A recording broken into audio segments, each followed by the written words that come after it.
Good morning. Good morning, everyone. Good morning. Good morning. So I'm going to call this boom. Where'd it go? Here, let me get to it. So this, everyone, is going to be our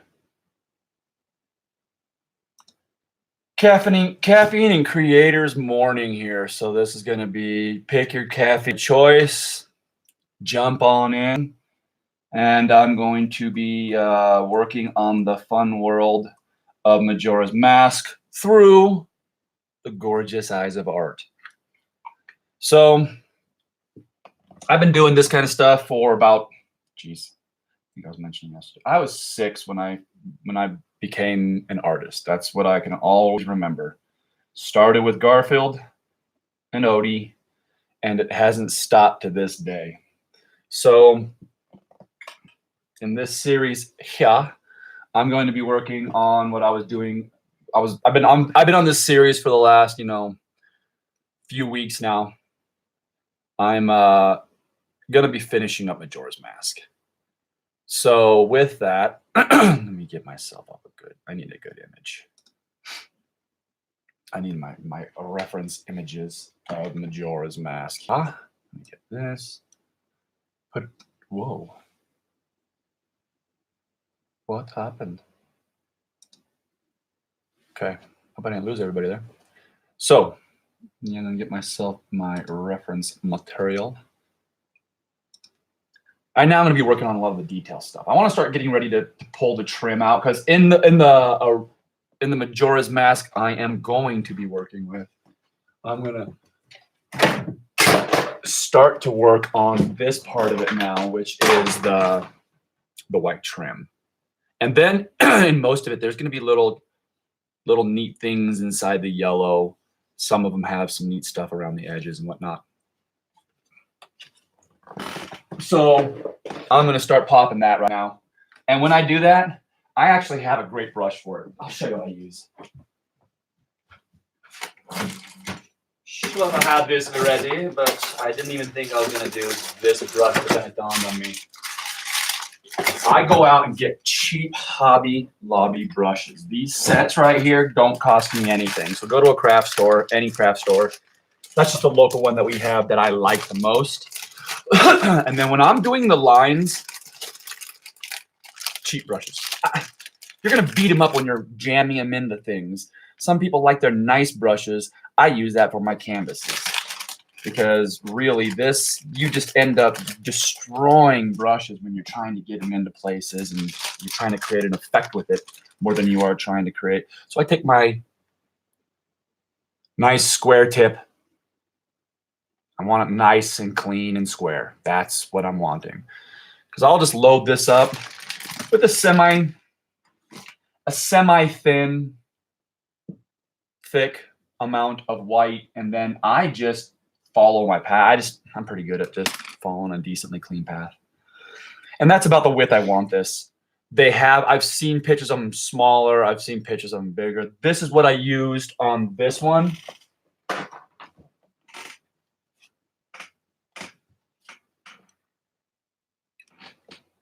So as you can see, let me get close here so you can see. It just matches. And that's how I went through this whole thing. Just pick a good brush. I like a square tip version of it.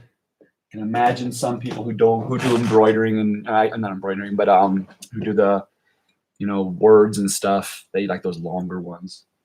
Me personally, just find a good square tip. I think this was here it is. This is the one I used last time, actually. This one's a little bigger. I would have still used it. This is the little cord. There it is. A little bit smaller than the one that I was going to be using. Oh, just in case anyone's wondering, so that if they do want it, they can get this exact set. It's the craft brushes. It's a value pack. It says $5.99. Yeah, that's about right. I think it was like $5.99. I think I ended up paying. That's what it says, but I got these from Hobby Lobby. Get them from any craft store. I like the bundle sets because I just bust through them so you can see. real close side by side. This one, of course, is bigger. I like the smaller one so I can get I can keep my line thin. So on this, I'm going to okay. I'm using cream. This is a cream. I don't want this to be fully white. I can always take after I put the cream on and then put a little more white over the top, some portions of it to kind of pop a little more. I might even dull this cream up a little more with a dash of yellow. But I don't want it to be light yellow. I want it to remain cream. It's hard to say. There's just such a subtle difference in it that when all of a sudden it kicks over and it goes yellow, you know you're dealing with light yellow and it turns into straw color. I like the cream because it has that little warmth of, I'm only guessing kind of it'd have to be red. It has that brown look to it.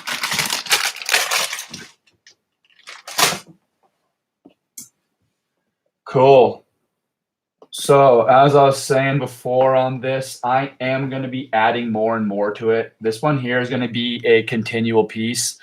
And what I'm going to be doing, just so I can start this off all the way before I get into my painting, I'm going to start probably a nightly live where I'm going to be working on my other smaller things. Because this guy here that I'm working on, I don't know if you guys can see him good.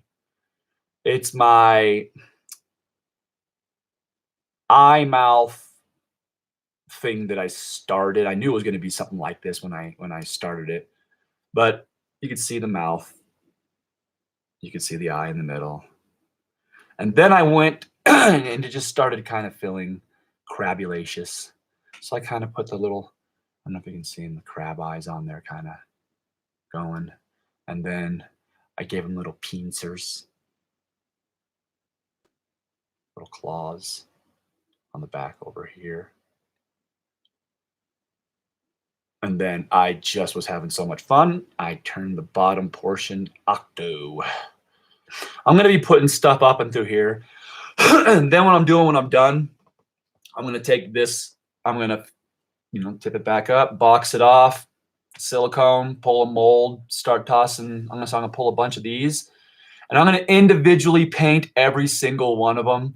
I will have a standard. I may even also have a couple that are just straight blanks for anyone who wants to do their own painting on them. And then I'm going to toss these suckers straight onto my website, my web store.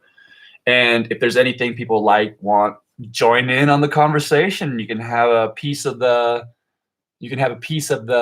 thinking process, so I can maybe do something that you like, and then heck, if I finish it, go on to my web store. These things I love doing these. These are my favorite. I'm not gonna lie. Little, small, fun. I'll do cute ones. I don't always go down the macabre. This is my little, it's hard to see. He's Sculpey. So he's white. So he's going to glisten like just the way he is. I'm sorry. But he's a little mushroom dude. You can see his nose. Let me see if I can kick a little shadow on him. There it is. Let me see. Where's a good shadow spot? There it is. So you can see him there. Pretty cool, huh? You can see the pencil marks on there because I'm planning to pull a mold on this dude. I'm just looking where I'm going to pull the mold. I'm going to be pulling a mold of this one as well. I made a monkey paw for a movie prop. I'm going to make a series on that as well because that was really cool. I put I had animatronics in it. So it's a little monkey paw, as you can see. Heck, this is the first version of it right here. So it ended up becoming a paw that looked this shape right here. I just put animatronics into it. Circuitry, I don't know if you can see in there. That's some of the old stuff I was working with. I had it more mechanical. I ended up going a lot more digital circuit boards and stuff. This right here was all motors. I had circuit boards jammed up the tube of that. So I had I had this. I'll do a whole thing on this one. This one was fun. Plus, I got my 3D printed stuff. That's all going to be popping. Pull it out, paint it. It's awesome. They're so much fun. Got my mini. I got my 3D printer. I also do leather. Not leather. I also do laser etching and little. I have a small little platform for it right now, but I do little mini CNC things. So for anybody who wants to send things over and get a CNC made of something, let me know. That's what I do. So let's get into this now. I am going to be, like I said, pumping on the lines. It's I'm very tactile, so I pick things up, I move things around. I'm gonna try to keep it up in the view for you the whole time I'm doing this. So I'll keep it probably right here. Let me see if I can keep it right here for myself. Let me get my screen of fun stuff. Let me see, Majora. J-O-R-A. Majora's Mask. So as you can see, mine, if you've seen any Majora's Masks, mine does not fully represent, I don't know, dang, that's a cool one right there. That's the same size horns as mine. Terrible Fate. Majora's Mask, Terrible Fate. It looks like a YouTube, what does it say? Yeah, youtube.com. The horns on that are my horns. Oh, dang, that's like, I like the red that they used though on that one. See, I think I might be changing my center. So I'm going to be working on everything outside of my purple zone right here, which a dark purple is perfect. It's just I don't like my inside purple right now. I think I want it to be more red. I do want it to be more red. Heck, I like my original better.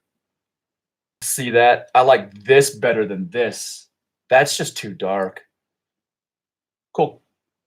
So I'm going to be doing all my lines from the outside. I might even keep this dude up over here from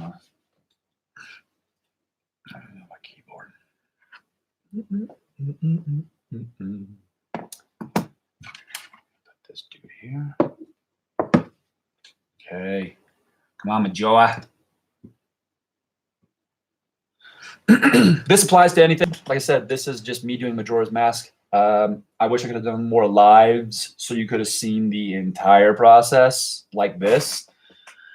I did a pretty good job jabbering. Oh, that looks sweet. Who did that?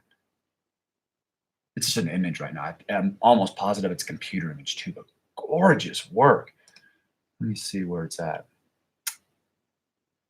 Why the original Majora's Mask got a 9.9 NBC podcast. So this one here.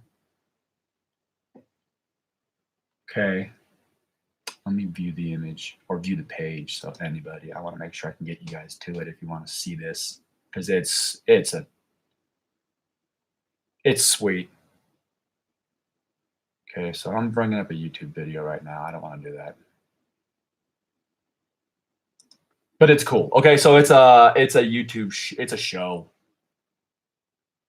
Let me view the image better. Oh man, that's gorgeous. Gorgeous. That's the one I'm gonna be working with here.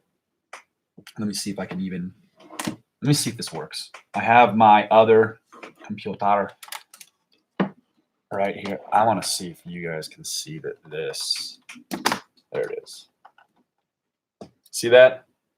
Thinner, more bone-like. I even like the little. So that's the one I'm going to be using right here, folks. Sorry that I'm still figuring out how to be playing with this properly.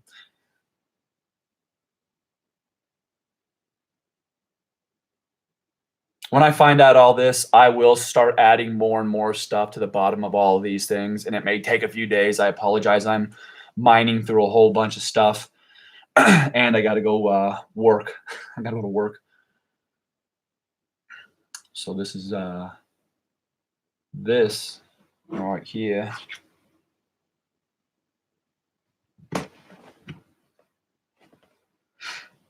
Okay, so that's the image I'm going to be using. That is awesome. Dang, that actually is awesome. Let me swap something here. So this is my morning caffeine. Like I said, caffeine and creator morning here. And with that, I almost dipped my brush straight into my delicious coffee. Okay, everybody. Everybody. Okay, well, I like this one. This one here has got a unique set of colors going on the bottom right here, which I like the way it is, but this is this artist's thing. So I can't rightfully take it, but I do love the feel of it. So I'm gonna go for just the white, and he put black underneath it lightly. I really like I don't know who it is. Could have been a woman. I apologize for that, everybody. He or she, whoever they want to be in this wonderful universe. I hope they made a stellar Majora's Mask.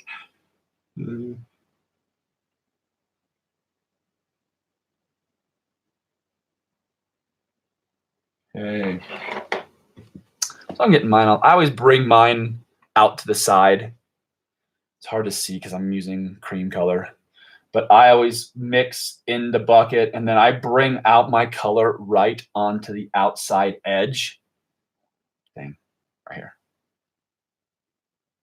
So you can see I put it into the yellow, so there's a little background color. And then I go into the bucket, dip, I get a little bit of moisture on it, and then I pat off to the side, allowing for me to see the consistency that I'm gonna be using. So my edges of all my palettes are just loaded with little dippity-doo thingies. Okay, so they're going down below.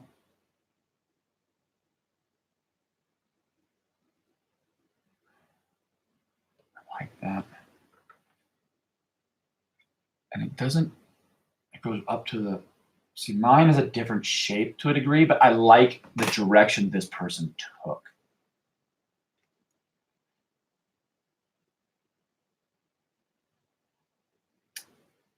They got it close to the edge of under the eyes. See, they made bigger eyes.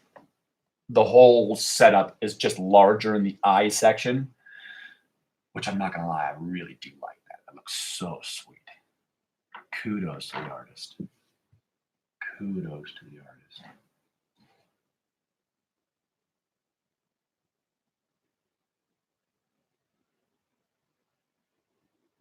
And then I'm gonna try to keep an eyeballing distance proper. So I'm gonna try to keep my black and my white. As soon as I get up and I hook it right into the zone here, so I start to hook up and around, and then I'm noticing I just wanna keep it tight all the way up through here. And then I may open it up a little wider here when I get over to this section, but I wanna keep this looking straight. And that's the things that I always notice. The difference that I always notice between what I'm gonna say is clean art and someone who's really putting a lot of effort into it is one who notices and can see visually the distances between things. And when things match up, the lines are tight and clean. You don't look choppy or blotchy, which some art actually can be that, and that's what they're going for. And with that, kudos to that artist. But on top of what I'm saying is when someone knows you're trying to go for a very specific look and you're just not hitting it, it's usually I'm noticing your lines, your visual ability to keep things proper. Dang, a straight line going through something. I do watch a lot of Instagram, and I love going down and scrolling through all the artists, and I love seeing the live art happening right there in front of you. Like I said, the ones that I noticed who could do robots with curved lines and make it look straight in a way that you're like, oh, that's a nice, clean, tight line. It's done in the fact that their ability to keep that line right next to the other line proper is Hallmark. A Hallmark artist right there, really. I'm gonna know to say that one because that's when I start to go, that's an artist. Other than that, I have to say it's just someone trying a lot, and I give credit to that. You have to try a lot.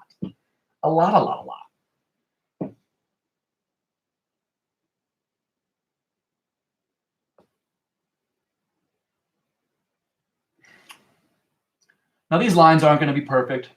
I'm going to have to open up a few, close a few. Some of them I'm going to have to bring in some purple to change the width of it, because once again, I'm saying if that width ain't clean, like this right here looks pretty clean.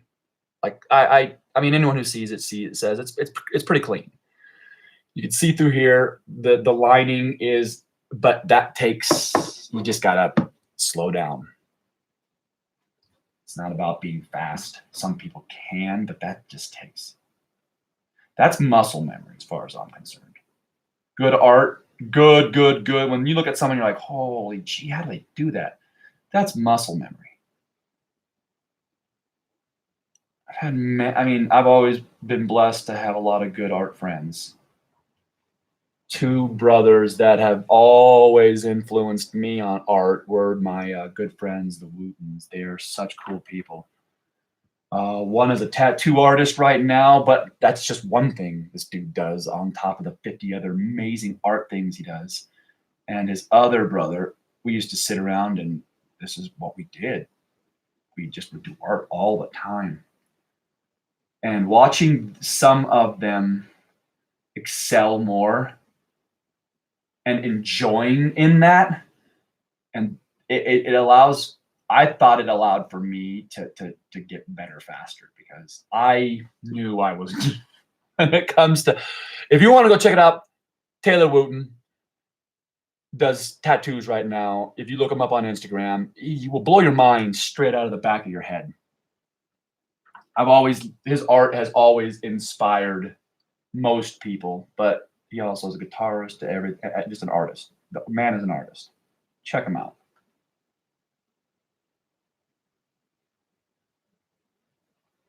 I hope you don't mind me using your name, Tay, but I'm saying it in the best of it, the best. That guy there actually showed me how to do.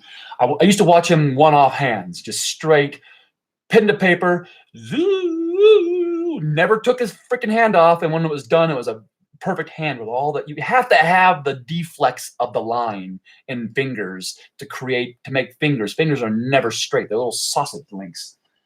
And to watch this dude do stuff was always mind-boggling. Still to this day, an amazing artist.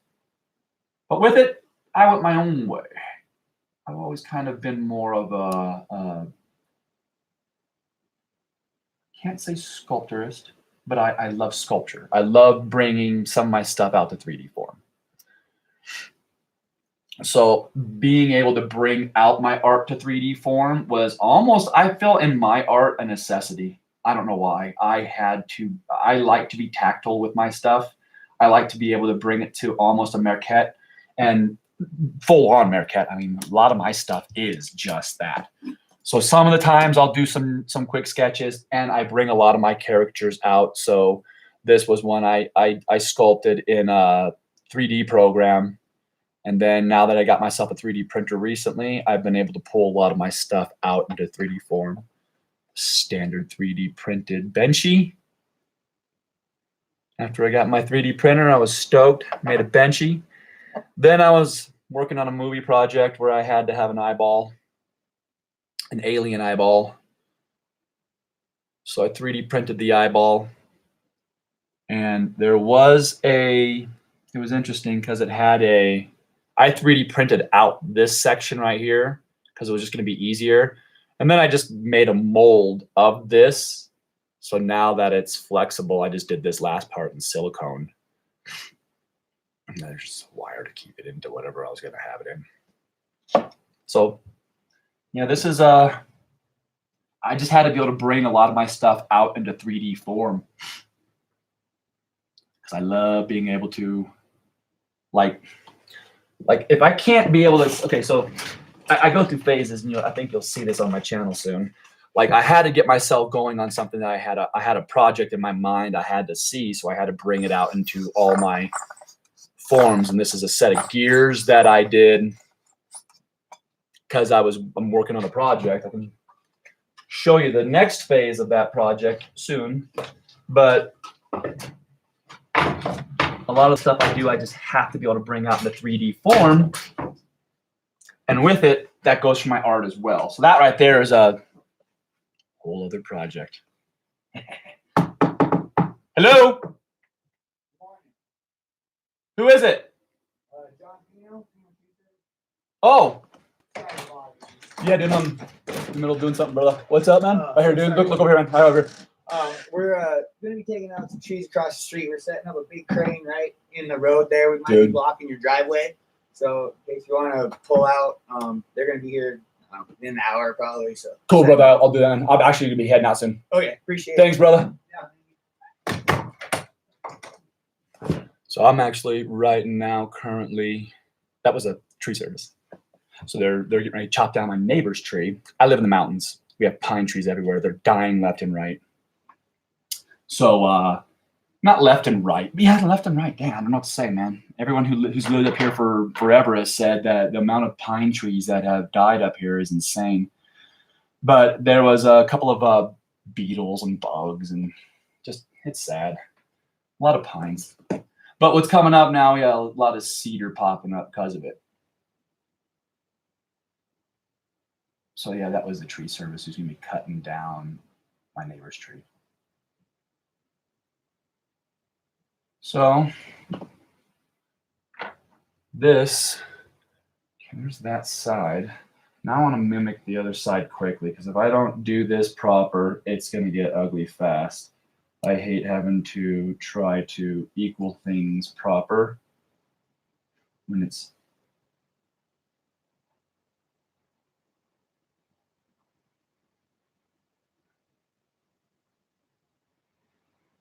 so.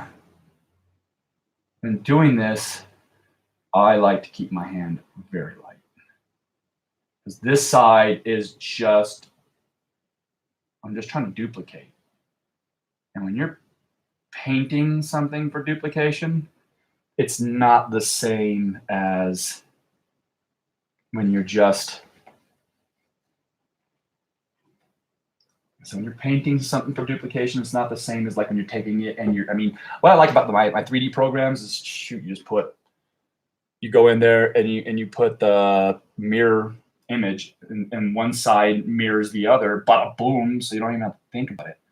This requires steady hand, just take your time. Like when I go my corners, I quit going sideways for that nice square effect. And I'm realizing I'm coming in real close to my line on this side.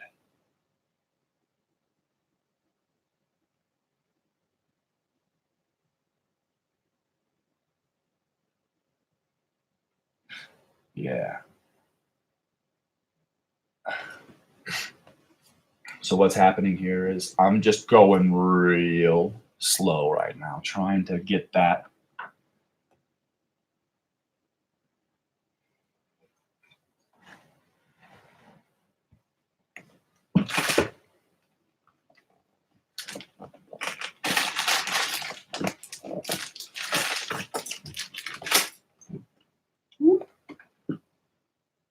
Okay, trying to make it to where everyone can see what's going on here.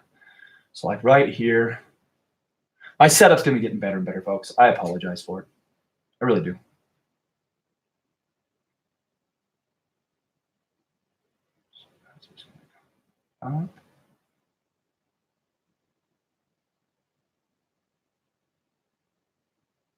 There. Whew, okay. Now, the other thing I can do if I catch it just right. So before anything fully dries, I can now come through with a damp and then just change the line a little bit. Like I said, you got to be careful with your brush, because this is what you have to do when you're doing your, and you end up really sanding down a nice brush. So that's why I get my little $5 sets that are decent. Okay, don't have too much water. I don't like to keep it loaded because I'm not trying to suddenly start a color chain reaction where all of a sudden you'll see it all start to wash itself out. Boom. So I took off a little bit. You can still even see on this, there's still a little bit more. right there.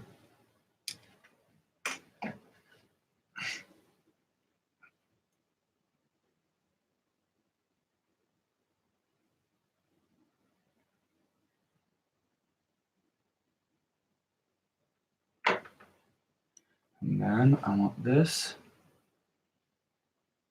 Come back down.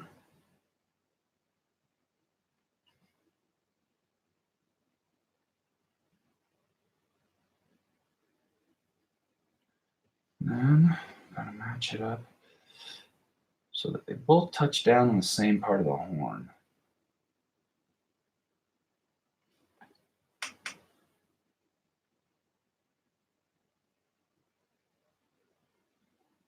It's interesting to see, but your eye doesn't surprisingly miss a beat too often. You can be tricked up to illusion. Everyone knows this. But a lot of times in art, that's the thing that the Mona Lisa, when you look at it, there's one side of her, the horizon is a little higher than the other side. Whatever the claims are made as to why Da Vinci did that are speculative. But for a lot of people who love to stare at things, you start to notice, what is wrong with this? So for something so amazing, you also can see something is not right. And if you don't touch things down proper, then your symmetry goes off. It's the reason why I think they say, you know, people tend to think the most beautiful people are just really good symmetry is all it really is. And it's, you have good symmetry, then looks are kind of going to be there.